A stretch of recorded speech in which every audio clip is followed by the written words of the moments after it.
الحمد عليه توكلت وإليه أنيب وصلى الله على رسوله الكريم وعلى آله الطيبين الطاهرين.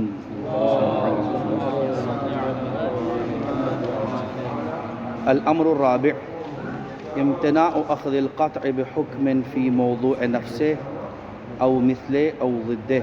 إشارة: لا يكاد يمكن أن يؤخذ القطع بحكم في موضوع نفسه، هذا الحكم للزوم الدور، ولا مثله للزوم اجتماع المثلين، ولا ضده للزوم اجتماع الضدين.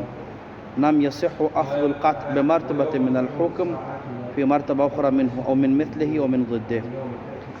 برادران، یا امر رابع میں بات چل رہی ہے، وہی بات جو ہم نے بہت پہلے شروع میں کی تھی، اس کا اشارہ وہاں پہ کیا تھا، اور وہ یہ کہ قطع موضوعی میں جب قطع کو آپ موضوع قرار دیتے ہیں کسی حکم کے لیے، تو ایک وہ ہے جو متعلق قطع ہے، اور دوسرا وہ ہے کہ جو حکم بطور محمول قطع پر موقوف ہے. صحیح ہے جی. مثال کیا ہے؟ اذا قطعت بحرمت الخمر یجب علیک تصدق، یہ مثال معروف ہے. یہاں پر آپ نے قطع کو موضوع بنایا ہوا ہے، اور متعلق قطع کیا ہے یہاں پر؟ حرمت خمر. ٹھیک. اور یہاں پر حکم قطع کیا ہے؟ یعنی جو محمول میں وجوب ثابت ہے. ٹھیک ہے جی. قطع موضوعی میں دو چیزیں ہوتی ہیں نا، ایک موضوع جو کہ قطع ہے کا متعلق، اور دوسرا محمول میں موجود حکم. تو قطع موضوعی میں دو حکم نظر آئیں گے آپ کو، ایک وہ حکم ہے کہ جو متعلق قطع ہے، اور دوسرا وہ حکم ہے جو کہ محمول میں واقع ہے. ممکنہ طور پہ چار صورتیں ہیں، مقام ثبوت میں چار صورتیں ہیں. یہ جو دو حکم ہیں، واضح ہو نا جن دو حکم کے بارے میں بات کر رہے ہیں، متعلق قطع اور دوسرا محمول میں جو حکم موجود ہے، یہ جو دو حکم ہیں ان کے ممکنہ طور پہ چار صورتیں. پہلی صورت یہ ہے کہ جو متعلق قطع میں حکم ہے عیناً وہی حکم محمول میں بھی ہے. مثال چاہ دیتے جائیں گے: اذا قطعت بحرمت الخمر یحرم علیک الخمر. متعلق قطع میں حکم کیا؟ حرمت خمر. محمول میں کیا؟ حرمت خمر. عیناً وہی والا. سورہ علیکم السلام. سورہ ثانیہ یہ ہے کہ جو متعلق قطع میں حکم ہے اس کا مماثل حکم محمول میں ہے. مثال بالکل اس طرح تھوڑا اضافہ کریں گے: اذا قطعت بحرمت الخمر یجب علیک یحرم علیک الخمر حرمتا اخرى. حرمہ مماثلہ. واضح؟ تو متعلق قطع کیا ہے؟ حرمت خمر. محمول کیا ہے؟ حرمت خمر. وہ حرمت خمر جو مماثلہ ہے پہلی والی متعلق قطع والی حرمت سے. دو صورتیں. تیسری صورت: متعلق قطع میں جو حکم ہے وہ ضد ہوگا اس حکم کے جو محمول میں ہے. مثال کیا ہے؟ اذا قطعت بحرمت الخمر یجوز لک الخمر یباح لک الخمر. اور ہم نے عرض کیا تھا کہ وجوب کی ضد صرف حرمت کی ضد صرف وجوب نہیں ہے، بلکہ احکام خمسہ تکلیفی آپس میں ازداد ہیں. تو بس جب موضوع میں جو متعلق قطع ہے وہ کیا ہے؟ حرمت خمر، اور محمول میں جو حکم ہے وہ کیا ہے؟ اباح خمر. اور اباح خمر اور حرمت خمر یہ دونوں کیا ہیں؟ ضد ہیں. ٹھیک. اور آخری صورت یہ ہے کہ وہ مخالف ہوں. اذا قطعت بحرمت الخمر یجب علیک تصدق، وہی جو معروف مثال ہے. یہ ممکنہ طور پہ چار صورتیں، ان کو خلاصہ کر دیتے ہیں. متعلق قطع میں جو حکم ہے اور وہ حکم جو محمول میں ہے، یا تو یہ عین ہوں گے، یا یہ مماثل ہوں گے، یا ضد ہوگا، اور یا مخالف ہوگا. پہلی صورت محال ہے، دوسری صورت بھی محال ہے، تیسری صورت بھی محال ہے. پہلی صورت میں آتا ہے لازم اجتماع دور، دوسری میں اجتماع مثلین، تیسری میں اجتماع ضدین، اور چوتھی جائز ہے. بس قطع موضوعی کی جو صورت بچتی ہے جائز اور واقع ہے وہ صرف اور صرف چوتھی ہے. واضح ہو گیا؟ اب ایک ایک کر کے ان میں جو دور ہے یا اجتماع مثلین ہے یا اجتماع ضدین اس سے وضاحت کرتے ہیں. کیسے دور کیسے لازم آتا ہے؟ اگر مولا یہ کہے کہ اذا قطعت بحرمت الخمر یحرم علیک الخمر، جس میں متعلق قطع حرمت خمر، محمول بھی کیا ہے؟ حرمت خمر عیناً وہی والی. ٹھیک ہے جی. اس میں دور اس طرح لازم آتا ہے کہ یہ جو حرمت خمر جو محمول میں واقع ہے یہ موقوف ہے قطع پر. واضح ہے نا؟ کیوں؟ چونکہ ہر حکم موقوف ہے موضوع پر. حرمت خمر جو کہ محمول میں ہے یہ موقوف ہے موضوع پر. ٹھیک ہے جی. یہ موقوف ہے اس حرمت خمر پر جو کہ موضوع میں واقع ہے. اور غور فرمائیے گا، خود یہ جو قطع ہے، یہ پہلا توقف ہو گیا، چونکہ دور میں دو توقف چاہیے نا، الف موقوف ہے با پر اور با موقوف ہے الف پر، یہ پہلا توقف ہو گیا کہ حرمت خمر جو محمول میں واقع ہے وہ موقوف ہے قط کے اوپر، اور وہ کیسے قط کے اوپر موقوف ہے؟ واضح ہے کہ چونکہ حرمت خمر جو محمول میں ہے وہ محمول ہے، اور ہر حکم جو ہے وہ موقوف ہوتا ہے اپنے موضوع پر، اور چونکہ قط موضوع ہے پس یہ حرمت خمر موقوف ہے قط کے اوپر، یہ ہوگی توقف اول۔ توقف ثانی، قط خود موقوف ہے حرمت خمر پر، وہ کیسے؟ ہم نے عرض کیا تھا کہ قط جو ہے کیفیت نفسانی ذات الاضافہ ہے، وہ شروع میں کہا تھا، اور کہا تھا کہ اصلاً ممکن نہیں ہے کہ قط حاصل ہو مگر یہ کہ قاطع درکار ہے، اس کے لیے متعلقہ درکار ہے، واضح؟ یعنی قط جو ہے وہ صفہ اضافی کا مطلب کیا ہے کہ جب تک اس کا مضاف الیہ نہیں ہوگا اس وقت تک قط متحقق نہیں ہو سکتا، تو پس قط موقوف ہے اس کا وجود کس پر؟ متعلق پر، اور متعلق کیا ہے؟ خود حرمت خمر ہے، ٹھیک ہے جی؟ تو پس پہلا توقف یہ ہے کہ حرمت خمر جو محمول میں ہے وہ موقوف ہے قط کے اوپر، کیونکہ ہر حکم موقوف ہوتا ہے موضوع پر، خود قط موقوف ہے حرمت خمر پر، چونکہ ہر وہ شے جو اضافی ہو وہ موقوف ہوتی ہے مضاف الیہ کی طرف، پس قط موقوف ہے حرمت خمر کی طرف، واضح نا؟ کیا نکلا کہ حرمت خمر موقوف ہے قط کے اوپر اور خود قط موقوف ہے حرمت خمر کے اوپر، وہذا محال دور، واضح نا؟ یہ واضح ہو گیا۔ اب آتے ہیں اجتماع مثلین میں، بالکل اس طرح سے واضح اجتماع مثلین، یعنی جب مولا نے کہا اذا قطعت بحرمت الخمر یحرم علیک الخمر حرمتا اخرى، یعنی بانشاء آخر، ٹھیک ہے جی؟ تو اس سے لازم یہ آتا ہے کہ مولا نے پہلے ایک بار حرمت خمر عطا کر دی ہے مکلف کو، یعنی اس کے لیے خمر حرام ہو چکا تھا، کس بنیاد پہ؟ اس حرمت کے ذریعے سے جو متعلق قط واقع ہو رہی ہے، ایک بار حرمت والا خطاب اس کی طرف متوجہ ہو چکا تھا بذریعہ اس حرمت کے جو متعلق قط ہے، اب جب حاصل ہو چکا ہے اور مولا نے اس کے اندر زجر پیدا کر دیا ہے، واضح ہے نا کہ امر میں بات ہوتے ہیں اور نہی میں زجر ہوتی ہے، حرمت میں زجر ہوتی ہے، شارع نے اس کو زجر دے دیا کہ خبردار آپ نے خمر کا ارتکاب نہیں کرنا، ٹھیک ہے جی؟ اب اگر ہم کہیں گے کہ پھر شارع نے اسی جیسی حرمت خمر اور دوبارہ دی ہے، یہ تحصیل حاصل ہے، طلب الحاصل ہے، اور طلب الحاصل محال ہے، واضح اولا۔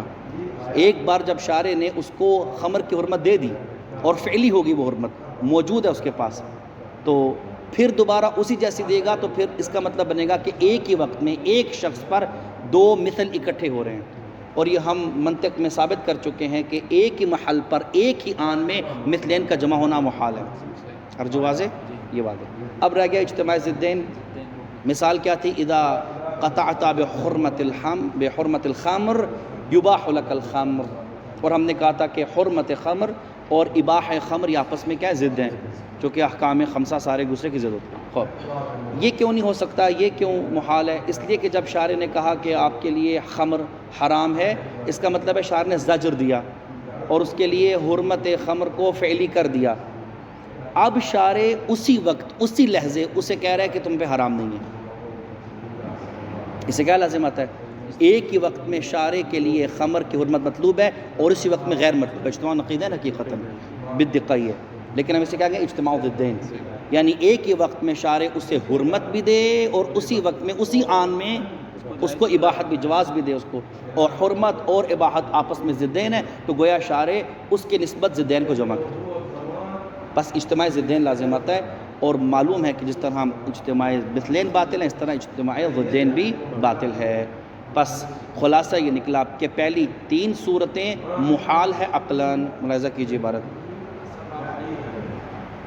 پہلے اس لفظ میں فرمایا تھا کہ یہ جو مثلان تماثل اور یہ بیان کریں مطلق کے اعتبار سے حکم کے اعتبار سے نہیں ہے جی آپ نے کسی پہلے درس میں بیان کیا کہ یہ جو تماثل اور عینیت بیان کر رہے ہیں یہ متعلق کے اعتبار سے حکم کے اعتبار نا، سے یہ نہیں عرض کیا تھا، ہم نے عرض کیا تھا حکم اور متعلق کے ملا کر، ہم نے کیا کہا تھا کہ یہ کوئی اشتباہ نہ کرے کہ صرف جو مماثلت ہے یا موادت ہے صرف حکم اور محمول کے اعتبار سے ہوتی ہے، نا، وگرنہ اگر ایک جگہ اس مثال کے اندر اذا قطعت بحرمت الخمر یجب علیک تصدق، یہاں پر حرمت اور وجوب آیا ہوا ہے نا، متعلق قط کیا ہے؟ حرمت، موچی اذا قطعت بحرمت الخمر یجب علیک تصدق، اور مخالف والی مثال اس میں دیکھیں متعلق قط کیا ہے؟ حرمت، اور محمول کیا ہے؟ وجوب.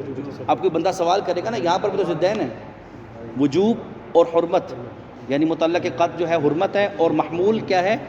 وجوب ہے. تو کہ یہاں پر بھی تو مولانا ضدین ہے. ہم نے کہا تھا نا ضدین یا مماثلین بلحاظ مجموع المحمول والمتعلق، مجموع الحکم والمتعلق، یعنی صرف حرمت کو نہیں دیکھنا، صرف وجوب کو نہیں دیکھنا. حرمت کس چیز کی، وجوب کس چیز کا، اس کے ضمیر میں ان دونوں کو ملا کر جو نکلے گا نتیجہ اس کے اعتبار سے مواصلت بنے گی. واضح یہ عرض کیا تھا. لہٰذا اسی لیے اذا قطعت بحرمت الخمر یحرم علیک الخمر. دیکھیں یہاں پر کیا ہے؟ مماثلت ہے. کیوں مماثلت ہے؟ چونکہ یہاں پر حکم بھی ایک ہے، حرمت حرمت، متعلق بھی ایک ہے، خمر خمر. مماثلت آ گئی نا. ضدین میں کیوں ہے؟ ضدین میں چونکہ جو حکم ہے ان کے درمیان ضدیت ہے، لیکن اس صورت میں جب متعلق ایک ہوگا.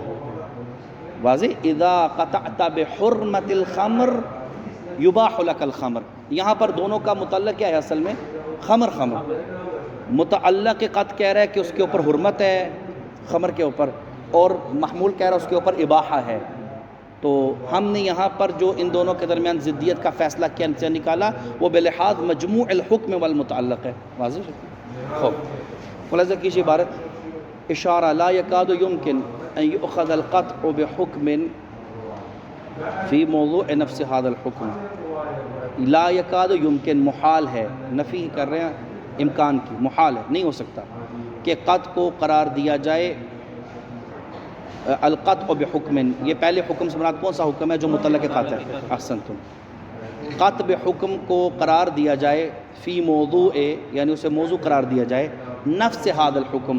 هذا الحکم سے مراد کیا ہے؟ جو محمول میں واقع ہے. یہ کس صورت کا بیان ہے؟ پہلی صورت کا. یعنی جو متعلق قطع ہے عیناً وہی حکم محمول میں رکھ دیں. یہ نہیں ہو سکتا. کیوں نہیں ہو سکتا؟ للزوم الدور، چونکہ اس سے دور لازم آتا ہے اور دور باطل ہے، پس یہ باطل ہے. ولا مثل کا عطف ہو رہا ہے نفس کے اوپر، یعنی لا یؤخذ القطع بحکم فی موضوع مثل الحکم. مثل الحکم یعنی جو حکم متعلق قطع میں ہے اسی جیسا حکم آپ قرار دیں گے محمول میں. یہ بھی نہیں ہو سکتا. کیوں؟ للزوم اجتماع المثلین. ولا ضدہ، اس کا پھر وہاں پر ہے. ٹھیک ہے جی.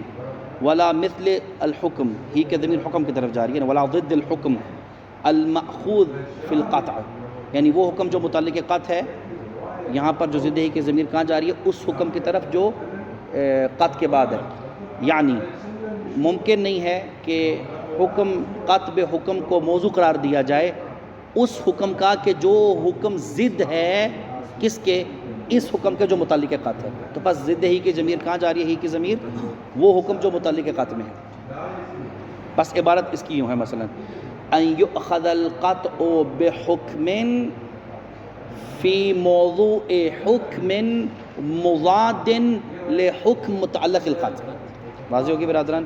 یہ کیوں جائز نہیں ہے؟ محال ہے. للزوم اجتماع ضدین، اس سے اجتماع ضدین لازم ہوتا ہے.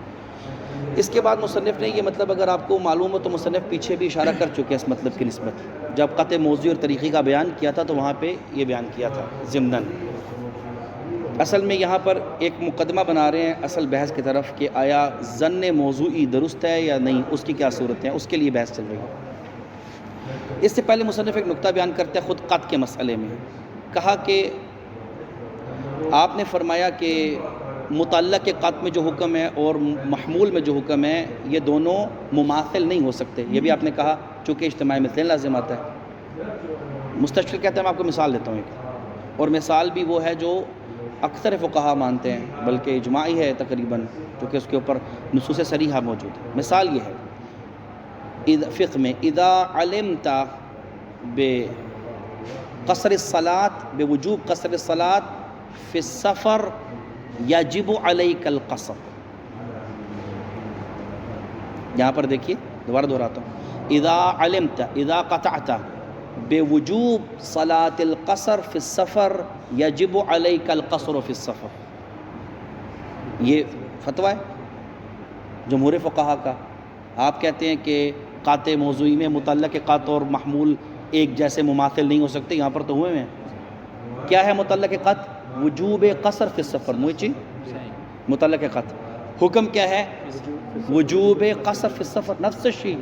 مماثل، تو آپ نے تو فتویٰ دیا کہ نہیں ہو سکتا، یہاں پر تو ہوا ہوا ہے، واقع ہوا ہوا ہے، آپ نے محال کا ہے، اس کا کیا جواب ہے؟ کیا جواب ہے اس کا؟ کہتے ہیں آسان سی بات ہے، ہم نے پیچھے ذکر کیا تھا کہ حکم کے 4 مراتب ہیں، یہ صاحب کفایہ بہت استفادہ کرتے ہیں اس مقدمے سے۔ 4 مراتب ہیں، واضح ہے۔ پہلا مرحلہ کیا ہے؟ ملا کو، ٹھیک ہے جی، اقتوا، ٹھیک ہے۔ دوسرا مرحلہ مرحلہ انشاء، تیسرا مرحلہ فعلیت، اور چوتھا کیا ہے؟ منجزیت، ٹھیک ہے۔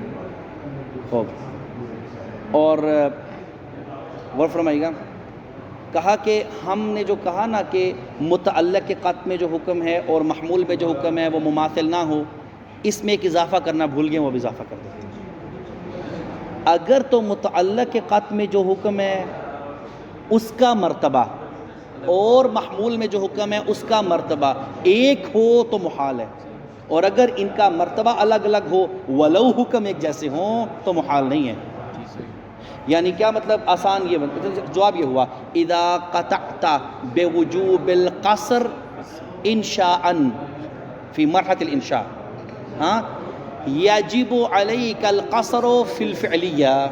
تو یہاں پر کیا فرق پڑا جی؟ متعلق کے قط میں بھی وجوب قصر تھا، محمول میں بھی وجوب قصر تھا، لیکن متعلق کے قط میں وجوب قصر فی مرحلہ انشاء تھا اور محمول میں فی مرحلۃ الفعلیہ تھا۔ یعنی کیا مطلب؟ شارح یہ کہنا چاہ رہا ہے کہ اگر آپ کو علم ہو جائے کہ شارح نے انشاء کیا ہے مسافر کے لیے وجوب قصر، اس بات کا علم ہو جائے اس انشاء کا، تو علم ہونے کے بعد یہ فعلی ہو جائے گا آپ کے لیے۔ ارجو واضح لولا؟ خوب، پس خلاصہ یہ ہوا کہ ہم نے جو کہا تھا کہ متعلق قط میں اور محمول میں جو حکم ہے وہ لا عین ہوں ولا مماثل ہوں ولا مضاد ہوں، اس میں اضافہ کر دیں۔ یہ سب محال اس وقت آئے گا جب دونوں حکموں کا مرتبہ ایک ہو، یہاں بھی فعلیت ہو وہاں بھی فعلیت ہو، میسر لا یمکن ان یکون۔ واضح برادران؟ ملاحظہ کیجیے، بس یہی مطلب ہے یہاں پر۔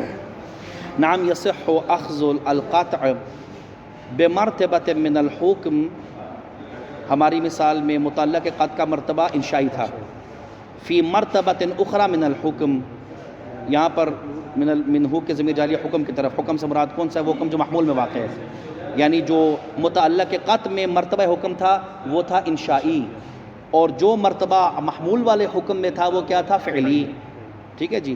تو اگر مرتبے کا اختلاف ہے تو پھر محال لازم نہیں آتا، تو پس درست ہے اخذ کرنا قط کو، حکم کے ایک مرتبے کے قط کو موضوع قرار دینا دوسرے مرتبے میں حکم کے لیے، ٹھیک ہے جی، یا اس کے مثل ہی، پھر وہی یعنی اسی حکم کے مثل کے دوسرے مرتبے میں یا اس کے ضد کے دوسرے مرحلے میں۔ یعنی مثلا شارح یوں کہہ سکتا ہے، فرض مثال ہے، اذا قطعت بحرمت الخمر انشاء یباح لک الخمر فعلیا، کہہ سکتا ہے شارح۔ تو یہاں پر جو ہے وہ وجوب حرمت خمر متعلق قط تھا، اباح خمر جو ہے وہ محمول تھا یہاں پر، لیکن اخذ کیا ہے، یہ درست ہے۔ کیوں درست ہے؟ چونکہ وہاں پر انشائی تھا، یہاں پر فعلی تھا۔ عبارت واضح ہوئی برادران؟ یہ من ہو مثل ہی اور ضد ان سب کے ضمیر حکم کی طرف جاری، اور اس میں حکم سے مراد وہ حکم ہے جو محمول میں واقع ہے، اور پہلے والا جو الحکم ہے اس سے مراد وہ حکم ہے کہ جو موضوع میں واقع ہے۔ یہ تینوں محال اٹھ جائے گا؟ ہاں، تینوں میں اٹھ جائے گا، استحالہ اٹھ جائے گا۔ وَأَمَّا الظَّنُّ بِالْحُكْمِ، اب آتے ہیں اصل بحث میں۔ مصنف یہاں پہ آنا چاہ رہے تھے، ہم نے 4 صورتیں ممکنہ طور پہ قطع موضوع کی بنائیں، موضوعی کی بنائیں، اور اس میں کہا کہ پہلی 3 صورتیں محال ہے، چوتھی جائز ہے۔ تو یہی سوال بعین ہی جہاں اذا قطعت لگایا تھا وہاں اٹھا کے آپ اذا ظننت لگا دیں، خلص، دوبارہ دہرانے کی ضرورت نہیں ہے میاں۔ یہی 4 صورتیں کہ جب ظن کو موضوع قرار دیا گیا ہو اور ظن کا متعلق اور محمول میں جو حکم ہے یہ دونوں عین ہوں یا مماثل ہوں یا ضد ہوں یا مخالف ہوں، تو اس صورت میں کون سی صورت محال اور کون سی صورت محال نہیں ہے بتائیے؟ آپ فرماتے ہیں کہ 2 صورتوں میں ظن موضوعی کا حکم عیناً وہی ہے جو قطع موضوعی کا تھا۔ کون سی؟ پہلی والی اور آخری والی۔ ظاہر آخری والی میں ہم نے کہا تھا کہ اگر متعلق قط والا حکم اور محمول والا حکم دونوں مخالف ہوں تو جائز ہے، جب قط میں جائز ہے تو ظن میں بطریق والا جائز ہے، فما ظنک بالظن، تو لہٰذا چوتھی صورت جائز ہے قط میں بھی اور ظن میں بطریق والا۔ پہلی صورت جس میں دور لازم آ رہا تھا ٹھیک ہے جی، یعنی ظن کا متعلق میں جو حکم ہے اور جو محمول میں حکم ہے یہ دونوں عین ہوں، عینی ہوں۔ تو یہاں پر بھی جیسے قط میں محال تھا ایسے ظن میں محال۔ اب کیوں محال ہے؟ دور لازم آئے گا، بعین ہی وہی دلیل، حذفاً بالحذف، بالکل اس کی پیروی میں، لہٰذا اس کو ہم دین دہراتے ہیں۔ واضح ہو گیا جی دونوں حکم، اس لیے مسئلے مترز نہیں ہوئے ان دونوں کو۔ اصل میں بات آتی ہے کس میں؟ جب متعلق کے قط والا حکم اور محمول والا حکم مماثل ہو یا مضاد ہو۔ قط میں تو دونوں میں محال تھا جی، جب مرتبہ ایک ہوتا نا۔ ظن میں کیا فرماتے ہیں؟ مثال دیتا ہوں اور پھر سوال کرتے ہیں۔ اذا ظننت بحرمت الخمر یحرم علیک الخمر حرمتا اخرى، مماثل کی مثال۔ واذا ظننت بحرمت الخمر یباح لک الخمر، ٹھیک ہے جی۔ یہ درست ہے، یہاں پر جائز ہے، یہاں پہ قط میں تو محال تھا، مصنف فرماتے ہیں ظن میں جائز ہے۔ ظن میں ہو سکتا ہے کہ ظن موضوعی میں متعلق اور محمول کا حکم مماثل و مضاد ہو سکتا ہے۔ وجہ کیا ہے؟ فارق کیا ہے؟ غور کیجئے گا ذرا یہاں پہ، یہ نقطہ فرق ضروری ہے، اس عبارت اگر آ جاتی پیپر میں تو نقطہ فرق تو بیان کرنا ہے اس میں ٹوٹل، ٹھیک ہے جی۔ نقطہ فرق یہ ہے قط اور ظن میں، ظن جو ہے جب حاصل ہوتا ہے تو اس میں احتمال خلاف ہوتا ہے، یعنی کشف ناقص۔ ظن ہوا یعنی کیا مطلب کہ آپ کو یہ ظن ہے کہ میرے پہ شراب حرام ہے، لیکن احتمال یہ کہ شاید حرام نہ ہو، وہ کیجیے گا۔ اس صورت میں اس کو حکم واقعی کا قط نہیں ہے، حکم واقعی مکمل منکشف نہیں ہے، بلکہ ایک گوشہ حکم واقعی کا خفی ہے، ما یدری ہوا۔ ظن میں تو میاں بالمیاں اس کو حکم واقعی منکشف ہو گیا تھا اور قط میں منکشف ہو گیا تھا اور فعل ہی ہو گیا تھا۔ یہاں پر اس کو احتمال خلاف ہے، ہو سکتا ہے کہ احتمال ضعیف، ہو سکتا ہے کہ میرے لیے خمر حرام نہ ہو، تو یہاں پر وہ اشبہ بالجاہل ہے، حکم واقعی سے ایک حد تک جاہل ہے، ولو احتمالاً جاہل ہے، موچی۔ اس صورت میں اب باب حکم ظاہری کھل جاتا ہے مولا کے لیے، کہ مولا یہاں پر حکم ظاہری اس کے لیے انشاء کرے۔ حکم ظاہری کا باب اس وقت کھلتا ہے جب علم اور قط نہ ہو، یہ گونا جہل ہو حکم واقعی سے، واضح۔ تو شارع نے یہاں دیکھا کہ اس زید کے پاس میاں بالمیاں یقین نہیں ہے حرمت خمر کا، لہٰذا یہ واقع کے حکم سے خمر کی نسبت واقع کے حکم سے کیا جاہل ہے۔ اب یہاں پر شارع اس شخص کے حق میں امارہ جعل کرتا ہے شارع، اور کہتا ہے کہ اگر خبر واحد تمہیں مل جائے، ظن ہے اگرچہ کس بات کا؟ حرمت خمر کا، لیکن اگر خبر ثقہ آئے اور آ کے کہ جی خمر حرام نہیں ہے مباح ہے، تو ہم مؤدی امارہ کے مطابق ایک حکم ظاہری جعل کر دیں گے۔ غور کیجیے گا، دقت فرمائے گا، نتیجہ کیا نکلے گا؟ نتیجہ نکلے گا کہ جو حکم متعلق ظن ہے وہ کیا ہے؟ واقعی الاحتمالی، اور جو حکم محمول میں واقع ہے وہ کیا؟ ظاہری۔ ہاں فرق ہے نا ابھی یہاں پہ۔ جبکہ قط میں کیا تھا؟ متعلق قط میں جو حکم تھا وہ بھی واقعی فعلی تھا، اور محمول میں بھی جو حکم تھا وہ بھی واقعی فعلی تھا، مرتبہ بھی ایک تھا، تھے بھی دونوں واقعی، تو یہاں پہ تو اجتماع مثل لازمہ نہیں آنا تھا۔ جبکہ یہاں پر اس صورت میں ظن کی صورت میں متعلق ظن جو ہے وہ حکم واقعی احتمالی ہے، اس کو احتمال ہے کہ حکم واقعی ہے، ہو سکتا نہ بھی ہو۔ جبکہ جو حکم محمول میں واقع ہے اگرچہ وہ مماثل ہے اس حکم کے، لیکن وہ حکم ظاہری ہے، اور مولا کو حق حاصل ہے، ہم نے عرض کیا مولا کو حق حاصل ہے کہ واقع کے حکم کے مماثل ایک حکم ظاہری جعل کر دے۔ البتہ یہ اس مبنا پر ہے جو مرحوم کا ہے کہ امارہ کے وقت، امارہ کی حجیت کے وقت مولا حکم ظاہری کو جعل کرتا ہے مطابقا لمعد الامارہ۔ واضح ہوا برادران؟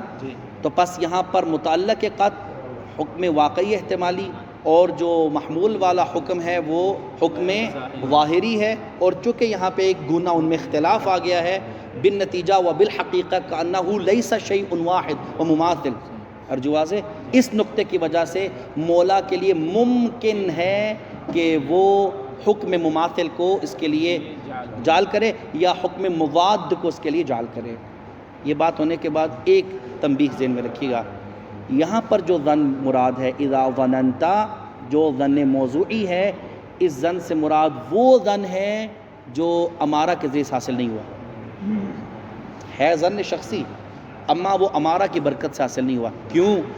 اگر وہ ظن بھی امارہ کے ذریعے سے حاصل ہو تو اس کا مطلب ہے کہ احسن، ایک حکم ظاہری آ گیا اور پھر شارع اس کے مماثل حکم ظاہری ایجال کرے گا تو یہ اجتماعی مثلین ہو جائے گا۔ اس ظن سے مراد، غور کیجیے گا، الظن الموضوعی الناشئ من غیر الامارہ، یہ والا ظن وہ موضوعی ہے، اس میں شارع کو حق حاصل ہے کہ ایک امارہ کو قائم کرے اس کے لیے اور اسے جاہل قرار دے کہ اس کے حق میں امارہ قائم کرے، اور اس کے نتیجے میں وہ ایسا حکم ظاہری جعل کرے کہ جو مماثل ہے متعلق ظن والے حکم کے، یا وہ ضد ہے متعلق ظن والے حکم کے۔ ملاحظہ کیجیے عبارت، وَأَمَّا الظَّنُّ بِالْحُكْمِ فَهُوَ وَإِنْ كَانَ كَالْقَطْعِ، ظن بالحکم ہو اور اس کو موضوع قرار دیا جائے، یہ اگرچہ قطع کی طرح ہے، یعنی قطع موضوعی کی طرح ہے۔ کس چیز میں، کن صورتوں میں؟ فی عدم جواز، یہ پہلی صورت کا بیان ہے، فی عدم جواز اخذہ فی موضوع نفس ذالک الحکم المظنون، خود اسی حکم مظنون یعنی عین، جب حکم محمول جو ہے وہ عین ہو اس حکم کے جو متعلق ظن ہے تو یہ محال ہے، اس کا بیان ہے۔ فی عدم جواز اخذ الظن بالحکم فی موضوع نفس ذالک الحکم المظنون، یہ نہیں ہو سکتا کہ یہ جائز نہیں ہے کہ ظن بالحکم کو موضوع قرار دیا جائے اس حکم کے لیے کہ جو متعلق ظن والے حکم کا عین ہو۔ عبارت واضح ہوئی، اس کا ترجمہ عین ہو۔ نہ نہ نہ نہ نہ نہ نہ، یہاں پر عین ہے نا، جو وہ ہے، جو اس کی صفت ہے وہی اس کی صفت ہے۔ اگر وہ واقعی احتمالی ہے تو یہ بھی واقعی احتمالی ہے، وہ ظاہری ہے تو یہ بھی ظاہری ہے، اور یعنی عینیت کی صورت میں دور آئے گا ہر صورت میں۔ واضح ہے نا بات برادران؟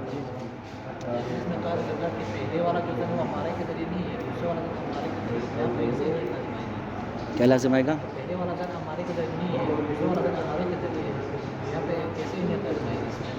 عینیت کیسے لازم آئے گی؟ نہ، اس صورت میں غور کیجیے گا، جب عین ہو، ہم نے فرض کیا ہے کہ متعلق ظن اور محمول والا نفس الشی، شخصاً ہادہ ہوا ہادہ، ٹھیک ہے جی۔ اب اگر آپ اس کو کہتے ہیں کہ وہ ظن ظاہری ہے، اپنا وہ حکم ظاہری ہے تو یہ بھی حکم ظاہری ہے، وہ حکم واقع کیوں بلا؟ چونکہ عین ہے، عین فرض کیا ہوا ہے اس کے اندر، ٹھیک ہے جی۔ اس میں چونکہ عینیت فرض کی ہوئی ہے، چونکہ ہادہ ہوا ہادہ، اصلاً کسی چیز کا فرق نہیں ہے۔ مماثل میں تو فرق پڑ جاتا ہے نا، مماثل ظاہری اور وہ جو پہلے والا مماثل تھا وہ واقعی احتمالی تھا۔ جب عینیت فرض کیا تو وہ ہر شے میں عین ہوں گے، جب ہر شے میں عین ہوں گے تو اس کا مطلب ہے ایک ہی شے دوبارہ سے دوسرے پر موقوف ہو رہی ہے، اور یہ محال ہے۔ اچھا، یہ ہو گیا جی پہلی صورت کے محال ہونے کا بیان۔ چوتھی صورت کے جواز کا بیان مصنف نے نہیں دیا چونکہ واضح ہے، جب قطع میں چوتھی صورت جائز ہے تو ظن میں باطریق اولا ہے۔ اب پیچھے کون سی بچ کی برادران؟ دو صورتیں جی، دیکھیے ذرا سا۔ الا انہ لما کان معہ مرتبۃ الحکم ظاہری محفوظۃ، الا انہ ظن بالحکم لما کان مع ظن بالحکم، جب حکم کا ظن ہے تب بھی آپ کے لیے واقع تو منکشف نہیں ہوا نا پورا، تو پس ظن بالحکم کے ہوتے ہوئے حکم ظاہری کا مرتبہ محفوظ ہے۔ کیا مطلب؟ یعنی شارع کو حق حاصل ہے ظن کو جہل کی جگہ رکھتے ہوئے آپ کے لیے امارہ فرض کر دے اور حکم ظاہری دے دے۔ ماہو کے ضمیر اور انہو میں ہو کے ضمیر دونوں ظن بالحکم کی طرف ہے۔ ظن بالحکم ہوتے ہوئے بھی حکم ظاہری کا مرتبہ محفوظ ہے۔ کانا، جب یہ محفوظ ہے، لما کانا معہو مرتبۃ الحکم ظاہری محفوظہ، جب مرتبہ حکم ظاہری ظن کے ہوتے ہوئے محفوظ ہے تو کانا جعل حکم آخر فی مورد الظن بالحکم، ظن بالحکم کے ہوتے ہوئے ایک اور حکم ظاہری کو جعل کرنا بے مکان من الامکان، یہ خبر ہے اس کی کانا کی، جعل کرنا ممکن ہے مولا کے لیے، بے مکان من الامکان یعنی ممکن ہے مولا کے لیے۔ اب وہ جو دوسرا حکم ظاہری جعل کرے گا مولا، غور کیجیے گا اس کی صفت ہے حکم آخر مثل الحکم المظنون، وہ جو حکم محمول میں مولا قرار دے رہا ہے وہ حکم یا تو مماثل ہوگا اس حکم کے جو متعلق ظن ہے، او ضد الحکم المظنون، یا وہ جو حکم محمول میں ہے وہ ضد ہوگا اس حکم کے جو متعلق ظن میں ہے۔ ارجو واضح؟ خوب ہاضر ان قلت قلت، اشکال جو ہے اس میں یہاں تک نتیجہ یہ نکلا کہ ظن موضوعی کے باب میں جائز ہیں 3 صورتیں اور باطل ہے 1 صورت، پہلی والی صورت کے جس میں متعلق ظن والا اور جو محمول میں حکم ہے وہ عین ہوں، ہوا، تو اس سے لازم آئے گا کہ الشیء یتوقف علی نفس الشیء، دور لازم۔ اما جو ثانی ثالث اور رابع ہے، رابع میں ہمارا کلام نہیں ہے، پہلی والی صورت محال ہوگی، کلام صرف 2 میں چلے گا ٹوٹل، واضح ہے، چونکہ اختلاف اس میں۔ اشکال، مصنف کہتے ہیں کہ اگر فرض کرتے ہیں کہ دونوں کے دونوں حکم فعلی ہو جائیں، اشکال بہت توانا ہے اور تگڑا اشکال ہے واقعی، غور کیجیے گا۔ کہا کہ آپ نے پتہ کیا کیا ہے، جب آپ نے جواز دیا ہے مماثل والی صورت کو، ضد والی صورت کو، تو آپ نے ایک کام کر دیا اندر، وہ کیا کیا؟ آپ نے متعلق ظن والا جو حکم تھا اسے واقعی غیر فعلی رکھا ہے، واقعی فعلی نہیں ہے نا، اگر فعلی ہے تو پھر کیوں مولا نے شاباش، تو جو آپ نے ابھی کیا نا اس میں متعلق ظن میں جو حکم تھا اسے کیا قرار دیا تھا؟ واقعی احتمالی، یعنی فعلی تھا، سوال ہے نہیں۔ اب اگر وہ فعلی ہوتا تو مولا کو حق نہیں تھا کہ وہ ایک اور حکم جعل کرتے، چونکہ فعلی پر فعلی جعل نہیں ہو سکتا، تو آپ نے اصل میں کیا کر دیا؟ 2 الگ مرتبے فرض کر دیے۔ جو متعلق ظن تھا اس میں کون سا حکم مراد تھا جی؟ حکم غیر فعلی، حکم واقعی الاحتمالی غیر فعلی، اور جو حکم محمول میں تھا وہ حکم ظاہری فعلی۔ خوب، تو یہ تو کوئی مشکل نہیں ہے، یہ تو ہم قط میں بھی کہہ چکے ہیں، کوئی نئی بات تو نہیں کی آپ نے، یہ تو ہم نے قط میں بھی کہا ہے کہ اگر دونوں کا مرتبہ بدل جائے تو جائز ہے، ارجو واضح انشاءاللہ۔ تو ان قلت میں وہ کہتا ہے کہ ہم اب صورت کو صحیح طریقے سے درست کرتے ہیں اور اس پہ سوال کرتے ہیں، آپ اس کا جواب دیں۔ اگر ظن کے بعد متعلق ظن والا حکم فعلی ہو جائے، ہاں اب مشکل آئے گی، فعلی ہو گیا، حرمت خمر کا مجھے ظن ہوا اور شارع نے کہا لو جی یہ ظن کافی ہے فعلیت کے لیے، لہٰذا آپ کے لیے حرمت فعلی ہو گئی، ٹھیک ہے۔ خوب، اس کے بعد پھر شارع اس جیسی مماثل حرمت کو وضع کرتا ہے، اب اس سے فرق نہیں پڑتا وہ حکم واقعی ہو ظاہری ہو کچھ بھی نہ ہو، فعلی اہم ہے۔ پہلے بھی آپ کے لیے حرمت خمر فعلی ہو گئی، چونکہ ظن میں ہم نے فرض کیا اس مثال میں کہ یہاں پر جو متعلق ظن میں حکم ہے فعلی ہے، پھر شارع نے ایک اور فعلی حرمت خمر کو دوبارہ وضع کر دیا، دوبارہ سے ہمارے اوپر فعلی کر دیا۔ اس سے کیا لازم آتا ہے کہ حرمت خمر پہلے بھی فعلی تھی اور اب بھی فعلی، اور پھر اس کے بعد ایک ہی وقت میں ایک ہی لحظے میں شارع نے فی آن واحد ایک اور حرمت خمر مماثل فعلی کر دی، اس سے اجتماع مثلیہ لازم آتا ہے، حتماً لازم آتا ہے۔ میں اس کیا اشکال بہت تگڑا ہے، میں نے کہا آپ نے پہلے صورت بدل دی تھی، اب صورت دوبارہ ٹھیک کی تو اشکال یعود الی مکانہ ہی۔ خوب، اس طرح سے ضدین میں بھی ہے، پہلے حرمت خمر فعلی تھی فرض کرتے ہیں، اور پھر شارع نے اس کا ضد یعنی اباحہ خمر اسے فعلی کر دیا، تو ایک ہی وقت میں ایک ہی مکلف کو فی آن واحد اس سے حرمت بھی طلب کی جا رہی ہے اور اسے اباحہ بھی دیا جا رہا ہے۔ میں صرف اجتماع ضدین، اب یہاں پہ رک کے یہاں پر اجتماع ضدین اور مثلین کو زیادہ بہتر کرتا ہوں۔ وہ صورت واضح ہوئی نا کہ جب دونوں کے دونوں متعلق کیا ہوں؟ فعلی ہوں، دونوں حکم فعلی ہوں، تو مصنف فرماتے ہیں ان قلت میں کہ آپ یہ بتائیے کہ اجتماع نقیدین کا قط محال ہے یا نہیں محال؟ چھوڑ کے اس بات کو اب ایک منطقی سوال کرتے ہیں، القطع باجتماع النقیدین محال و محال؟ ہاں، اگر بندے نے موضوع محمول کو ٹھیک سے سمجھا ہوا ہے، شنو معنی اجتماع، شنو معنی نقیضین، صحیح معنی میں سمجھا ہوا ہے، لا یمکن ان یقطع بہ، ٹھیک ہے جی، محال ہے۔ ظن باجتماع نقیضین شنو حکم؟ محال ہے۔ حتیٰ وہم و احتمال اجتماع نقیضین محال ہے، کیوں؟ غور کیجیے گا، چونکہ اجتماع النقیضین مقطوع العدم ہے، ٹھیک ہے جی۔ اب ذرا اجتماع النقیضین جو کہ مساوی ہے مقطوع العدم کے، اس کو بنائیں ذرا، القطع باجتماع النقیضین یعنی شنو؟ القطع بوجود مقطوع العدم، محال، واضح ہوئی؟ اس طرح الظن بوجود مقطوع العدم محال، والاحتمال لوجود مقطوع العدم محال، واضح نا؟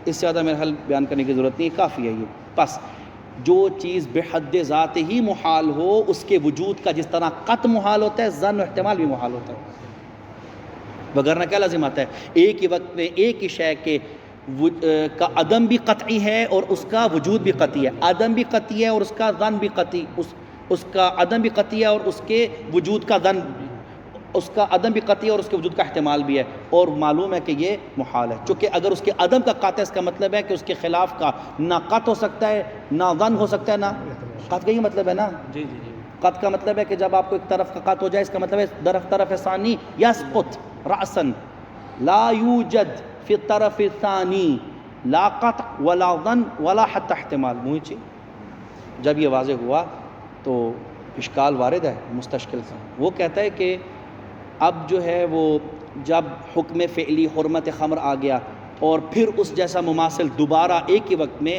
حرمت خمر فعلی آ گیا، تو جس طرح ان دونوں کا قط محال ہے، حسن تم ان کا ظن محال ہے، حتی احتمال محال ہے۔ بن نتیجہ خلاصہ یہ ہوا اس اشکال کا کہ جس طرح قطع موضوعی میں اجتماع مثلین لازم آتا تھا جب دونوں فعلی ہوں، تو اور اجتماع ضدین لازم آتا تھا جب دونوں فعلی ہوں، ہو بہو وہی سب اشکال یہاں ظن میں بھی لازم آئے گا۔ واضح ہوا برادران؟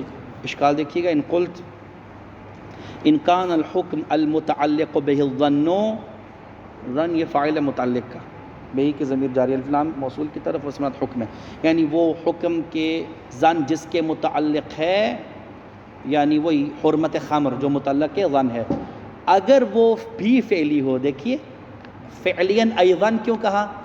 چونکہ محمول والا تو حتماً فعلی ہوگا نا، اگر متعلق ظن والا بھی فعلی ہو، جبکہ آپ نے پہلے فرض فعلی نہیں ثابت کیا تھا، آپ نے کہا تھا واقعی غیر فعلی، اگر فرض کریں کہ متعلق ظن والا حکم بھی فعلی ہو، بأن یکون الظن متعلقا بالحکم الفعلی، بیان ہے اس کا، یعنی ظن متعلق ہے حکم فعلی کے، تو کیا اگر حکم فعلی ہو تو لا یمکن اخذہ فی موضوع حکم فعلی آخر مثلہ او ضدہ، تو ممکن نہیں ہے کہ اس حکم کو موضوع بنائیں، ٹھیک ہے جی، اور ایسا محمول لے کر آئیں کہ جس میں ایسا حکم موجود ہو کہ جو حکم مماثل ہو اس حکم کے یا ضد ہو اس حکم کے۔ عبارت دیکھیے گا ذرا، لا یمکن یہ جواب ہے امکانہ کا، اگر حکم متعلق بظن فعلی ہوگا تو ممکن نہیں ہے کہ اس حکم کو اخذ کیا جائے موضوع میں دوسرے حکم کے موضوع میں کہ جو دوسرا حکم مثل ہے اس متعلق ظن والے حکم کے، یا جو دوسرا حکم جو محمول میں ہے وہ مضاد ہو اس حکم کے جو متعلق ظن میں ہے۔ عبارت واضح ہوئی برادران؟ واضح نہیں ہوئی؟ دوبارہ پڑھ دیتا ہوں۔ ان کان الحکم المتعلق بالظن، یہ ہو گیا الحکم المتعلق بالظن پورا اسم کانا کا، وہ حکم کے ظن جس کے متعلق ہے، اگر وہ بھی فعلی ہو، یعنی متعلق ظن والا حکم فعلی ہو گیا تو ٹھیک ہے، لا یمکن ہو گیا تو کیا مشکل آئے گی؟ تو ممکن نہیں ہے کہ اس حکم کو جو متعلق ظن ہے جو فعلی ہے اس کو اخذ کیا جائے، قرار دیا جائے موضوع میں، کس کے موضوع میں؟ اس حکم کے موضوع میں جو محمول میں ہے، ٹھیک ہے جی، وہ حکم جو محمول میں ہے اور وہ خود فعلی ہے، اور وہ حکم مماثل ہو کس کے؟ اس حکم کے جو متعلق ظن ہے، یعنی دو حکم ہے نا، ایک حکم متعلق ظن ہے اس الف کا نام دے دیں آسانی ہو جائے گی، دوسرا حکم جو محمول اس کو با کا نام دے دیں۔ اب عبارت پڑھیں ذرا، ان کان الحکم فعلیا، یعنی حکم الف جو متعلق ظن ہے اگر وہ بھی فعلی ہو گیا تو ممکن نہیں ہے کہ حکم متعلق ظن جو کہ الف ہے اس کو قرار دیا جائے موضوع میں اس حکم کے جو با ہے اور فعلی ہے، اور وہ حکم با مماثل ہے حکم اول کے، یا وہ حکم با جو ہے وہ ضد ہوگا حکم اول کے۔ واضح ہوئی برادران؟ یہ کیوں ممکن نہیں ہے؟ کیا کا لا یمکن فی مقابل یمکن کے، وہ کہا نا بے مکان من الامکان کا لا یمکن، یہ ممکن نہیں ہے۔ کیوں ممکن نہیں ہے؟ لاستلزامہ ہی کے ضمیر جاری ہے اخذ، اگر آپ اخذ کرتے ہیں پہلے والے حکم کو دوسرے والے حکم کے موضوع میں تو اس اخذ کا لازمہ یہ ہے کہ ظن ہوگا باجتماع ضدین کا یا مثلین کا، اور جس طرح قطع ضدین کا محال ہے مثلین کا، اس طرح ظن بھی محال ہے، اور نقطہ عرض کر دیا۔ یہ دونوں جو آئے ہیں بالحکم الفعلی، حکم فعلی، ہاں دونوں حکم فعلی یعنی واقعی ہیں، اس سے فرق نہیں پڑتا، واقعی و ظاہر اتنی کافی ہے کہ زجر اس میں آ رہی ہے، اس میں بعث آ رہی ہے، شارع کی طرف سے وہ دونوں فعلی ہوئے ہیں۔ میں نے اس لیے عرض کیا کہ یہاں پہ عمدہ واقعی غیر واقعی نہیں ہے۔ آپ نے جو پیچھے ہمارے سے کام کیا تھا، اگر واقعی اور ظاہری والا کرتے تو مسئلہ نہیں تھا۔ آپ نے پیچھے کیا کیا تھا؟ کہ ایک کو غیر فعلی شاباش، دوسرے کو فعلی کا نقطہ سارا فعلیت کے اوپر ہے۔ آپ یہ ترکیز رکھ کے ذہن میں، ہمارا کوئی نقطہ واقعی ظاہری سے نہیں، اصل نقطہ یہ ہے کہ آپ نے کیا کیا تھا، پہلے والا جو متعلق دان والا حکم تھا وہ غیر فعلی تھا، دوسرا جو ہے وہ فعلی تھا، اور غیر فعلی اور فعلی اکٹھے ہو سکتے ہیں چونکہ پہلے والا فعلی نہیں ہے۔ مشکل ہے کہ اجتماع البعثین او اجتماع الزجرین فی آن واحد ھذا محال، اور ہم نے یاد ہے پیچھے ایک جگہ پہ کہا تھا کہ جب حکم فعلی نہ ہو تو وہ خبر ہوتا ہے اصل میں، اور اجتماع الخبر والحکم ماں کو مشکل بھی۔ ملاحظہ کیجیے عبارت، وَإِنَّمَا يَصِحُّ سے مطلب نہیں ہے، یہاں پہ فرما رہے انما يصح اخذه فی موضوع، یعنی یہ جو اگر حکم مخالف ہو، چوتھی صورت احسنتم، انما يصح اخذه یعنی کیا ہو گیا جی، بن نتیجہ قط کے طرح سے ظن کی تینوں قسمیں محال ہو گئیں، عین حکم، مماثل حکم، ضد حکم، یہ تینوں محال ہو گئی، کیا بچا؟ انما يصح اخذه، ہو کی ضمیر کہاں جا رہی ہے؟ حکم کی طرف، یعنی وہ حکم جو کے ظن جس کے متعلق ہے اس کو قرار دینا موضوع میں دوسرے حکم کے کہ جو نہ تو ضد ہے پہلے والے کی، نہ مثل ہے، نہ عین ہے، چوتھی صورت۔ کما فی القط، کما فی القط یعنی تماماً تابع النعل بالنعل، قدم بقدم، بلا فرق فی ذلك بین القطع والظن ورجو۔ یہ جو قلت ہے اس کے جواب میں ایک مطلب ہے، مقدمہ ہے، وہ ذرا دقیق ہے، فعلیت ناجزہ اور معلقہ کا بڑی دقیق بحث ہے انشاءاللہ۔ صلی اللہ علیہ وسلم۔